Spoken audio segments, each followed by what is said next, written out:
Guys from Two-Way, thank you all very much. So interesting. See you guys later. You guys stand by one second because we're going to bring in our legal panel to dive into what the next few months are going to look like. You guys know these guys very well. Georgia's own Phil Holloway, host of Inside the Law, his YouTube show. Dave Ehrenberg, state attorney for Palm Beach County, Florida, where Mar-a-Lago is located. And Mike Davis, founder and president of the Article 3 Project. What a night, guys. Thank you all so much for being here. Can I just ask you before we get to the lawfare and what's going to happen next?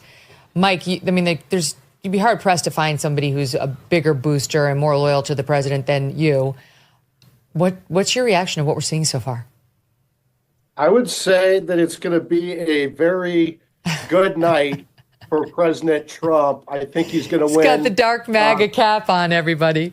Go ahead. I think President Trump's going to win pretty handily. He may sweep all the swing states. We've already won the Senate for Republicans. It's a very, very good night. Dave, how are you feeling? We're not feeling great right now, but I'm not willing to throw in the towel yet. There's still results coming in the cities where the Democrats really are counting on: Milwaukee and Detroit and Philadelphia. So as long as the vote has not come in yet for those cities, then there's still the chance that the blue wall will hold. That has always been the main path to victory for the Democrats. That's the memo also from Jen Dillon, the chair for the Kamala Harris campaign, that is still holding on to the blue wall. We shall see. It's very true. But right it's now, important to note. It's not won yet. Yeah. Correct. And that's why there's still time. It's not over yet. We're not throwing in the towel. There's a lot of hand wringing and bedwetting, but that's what we Democrats do. So we'll see as the votes are counted. Phil, while we were all focused on the electoral map, we got some news on our old pal Fani Willis. Seems the voters down in Atlanta are not done with her yet. No, and look, this is Fulton County after all, and it looks like Trump only took about 27% of the vote. And of course, she being a Democrat, it just makes common sense that she's going to sort of ride this blue wave that's forever and ever going to exist in Fulton County. I'm just glad that our state in Georgia appears to have not become a national embarrassment, because we had some questions about whether another metro Atlanta County and Gwinnett County might have some voting irregularities, or at least some issues with how those machines counted the ballots in Gwinnett County. But it looks like we've dodged perhaps a national embarrassment bullet on that one. Okay, so let's talk about lawfare, guys, because I think we all know that really, regardless of who wins, there's going to be lawfare after the fact. Do we think that? I mean, I think we think that. Don't we think that? Depends who wins. Yeah. Does it? I don't know if that's true.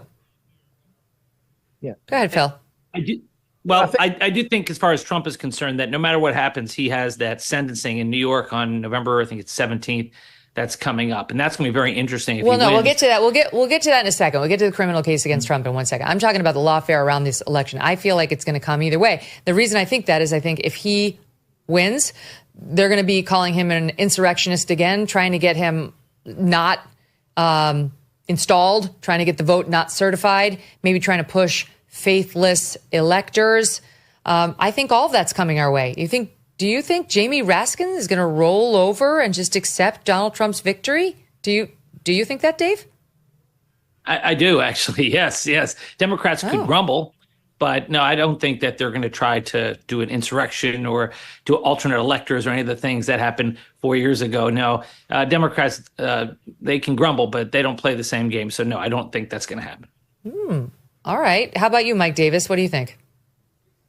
Well, it depends on how much President Trump wins by tonight. And it also depends on whether Republicans keep the House of Representatives. Look, they tried to bankrupt Trump. They tried to throw him in prison for the rest of his life for non-crimes. They're still trying to do that with that sentencing hearing in front of Judge Merchan in Manhattan on, I think it's November 26th. They've tried to take him off the ballot, and they underfunded his Secret Service protection. So they're They've tried to take off his head. That all didn't work. The American people, it looks like, have put President Trump back in the White House. And as you said, Megan, that Jamie Raskin seems pretty determined to try to block that on January 6th.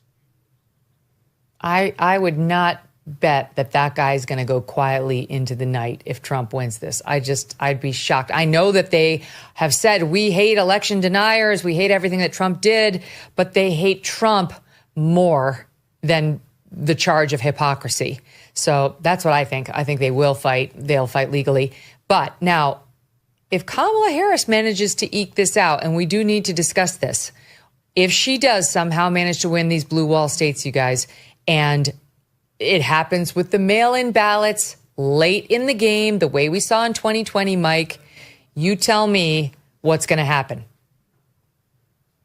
Look, I think that if you look at the way President Trump is trending with this election, I think he's going to win beyond that margin. I think he's going to win comfortably in these key swing states. He may win all 7 of these swing states. I don't see a scenario where the Democrats are going to be able to send in these late mail ballots and take this election for Kamala Harris. Mm-hmm. If he wins, there will be the question either way, wins or loses, what happens to the lawfare against him? And I'll come to you in 1 second, Phil, and we'll talk about Atlanta. But let me start with Dave, who wanted to talk about the sentencing. Trump is scheduled at some point to go be sentenced for the conviction that was brought against him, that was achieved against him. But there is motion practice still pending on whether that trial needs to be redone because they introduced evidence against him in the course of it that involved his time in the Oval Office and in the wake of the Supreme Court ruling that you can't introduce evidence like that against a president, a former president. They may be in a real pickle on whether they can proceed to sentencing. So, Dave, what happens let's start with if he wins, what happens? If he wins, he's going to have to still show up at the sentencing. That's going to be must-see TV. If only they had cameras in the courtroom in New York. They really should change that. And then he'll get sentenced by Judge Merchan. I don't know which way Judge Merchan's going to go. I know Mike and I had differed on that, which way they're going to go. I don't know. But I can tell you that if he wins, then he will not serve any sentence in New York. They'll postpone it. They'll stay it until after he's out of office. And then who knows what can happen 4 years later. So, and as far as the other cases, he will order his attorney general to drop the case in Washington, D.C., as well as the case that is in the 11th Circuit, the Mar-a-Lago documents case. And then you're left with the Fani Willis case in Phil's area. And that one, I think, is right now headed nowhere. Before we get to that, Dave, will the DOJ comply if a newly reelected President Trump orders them to drop the 2 prosecutions? Well, it'll be his own DOJ. He's going to appoint an attorney general, be like Kash Patel or someone, or Mike Davis. Mike Davis will be AG, and then drop everything. I'm rooting for Mike Davis. I don't want to get ahead of myself in cabinet appointments. Well, I'm hoping it's Mike Davis. Yes, see? Well, because that's the only way I'll stay out of Gitmo. Yeah, as you guys all know, I'm too charming to get confirmed, and so I have 0% chance of ever being Trump's attorney general. But I will say this: look, President Trump's either going back to the White House or he's going to Rikers Island, and I think the American people are going to determine that tonight.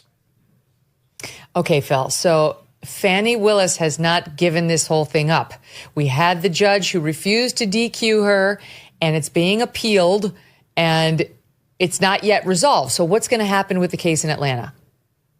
Well, so next month in December, there's oral argument before the Georgia Court of Appeals on the very issue of whether or not Fani Willis, should be disqualified from further prosecution in this case. And look, the judges who are on that panel all come from pretty red areas of the state of Georgia. I'm not saying that politics creeps into the judicial system, but hey, sometimes it might.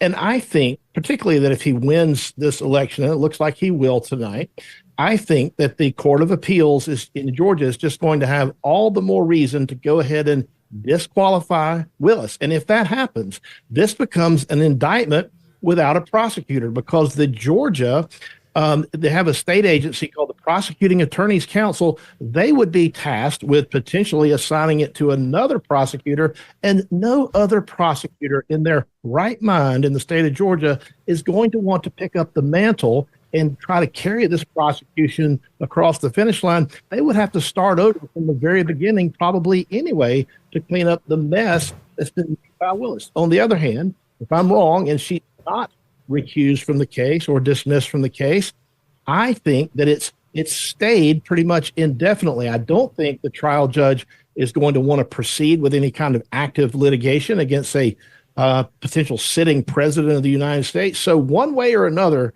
I am convinced that the Georgia case is dead in the water.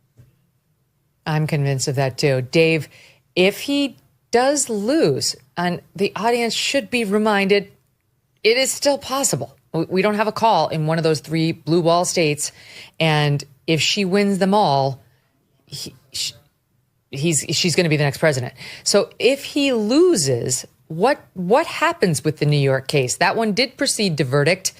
If the judge says, I'm not worried about that evidence we let in, I don't think that it would have affected the verdict, and I'm going to go ahead and proceed with sentencing, then what happens? Yeah, then he'll sentence him, and then he'll go on appeal on the grounds you just said. And then I suspect an appellate court may rule that it's harmless error, or they may reverse it and send it back. I think it's probably harmless error. And then Trump will get sentenced in New York, and he'll have to go through with the sentence. He can only have so many delays. And then he'll also be put on trial in Washington, D.C. That's the next one to go, the election interference case. And then the 11th Circuit at some point soon is going to, I think, overturn Judge Cannon and reinstate the Mar-a-Lago documents case. I do agree with Phil. I think that the case in Atlanta is a non-starter. I don't see any end to that one, or that one will go to trial. So I think Trump's facing serious legal liability in those 3 cases, including potential incarceration. You, Phil, you're shaking your head no on the 11th Circuit reversing. Just to keep the audience up to speed, we were talking about the Mar-a-Lago documents case where Trump took all those documents and then didn't give them over to the feds when they were demanded. And then the FBI raided his house. And the judge in that case threw out the case, saying Jack Smith, the special prosecutor, had not been properly appointed, that it could have been cured if they had just gone to a sitting U.S. attorney and said, would you please bring these charges? But they didn't. They really wanted to stick with Jack Smith. So you were shaking your head no when Dave was saying he thinks that ruling by Judge Aileen Cannon will be reversed by the 11th Circuit Court of Appeals.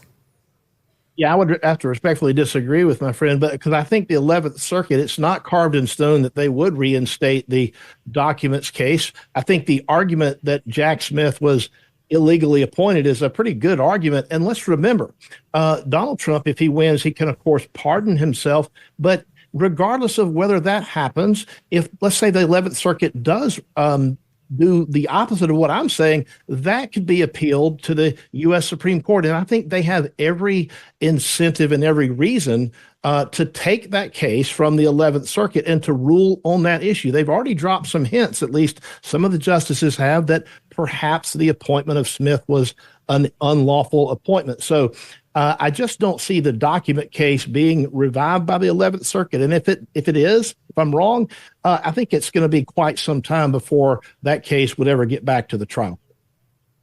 All right, last but not least, Mike, if Trump wins tonight, we're going to hear a lot on the left about Trump threatened to go after this one and Trump threatened to go after that one. And I literally heard Michael Cohen on MSNBC this week saying he's going to leave the country. He's getting a passport with a different name. He recommended that the MSNBC anchors do the same. So you tell me what he actually is likely to do with his Department of Justice. Do you think he will order the prosecution of his enemies as was done to him? I don't think he's going to order a political prosecution for non-crimes like the Biden-Harris Justice Department and their allies in New York and Atlanta have done to him and his top aides, Steve Bannon, who went to prison, Peter Navarro, who went to prison, his supporters on January 6th, who were persecuted under the Supreme Court's Fisher decision, parents outraged by gender chaos in schools and the resulting rapes in bathrooms. They set the FBI after them. I mean, it's Christians praying at abortion clinics while they give amnesty to Joe Biden and Hunter Biden and every scumbag Biden, BLM, Antifa, Hamas. trans terrorist, abortion industry activist. I mean, you're not going to see that during the Trump administration like the Biden-Harris administration has done to Trump. Guys, we should know soon. We think we're going to know soon. Thank you all. Thanks for everything on this Lawfare. I'm not done with you yet. I mean, we're definitely going to be talking about Lawfare again, but you guys have been just stellar. Thank you. Thanks for having me. Okay, up next, Buck Sexton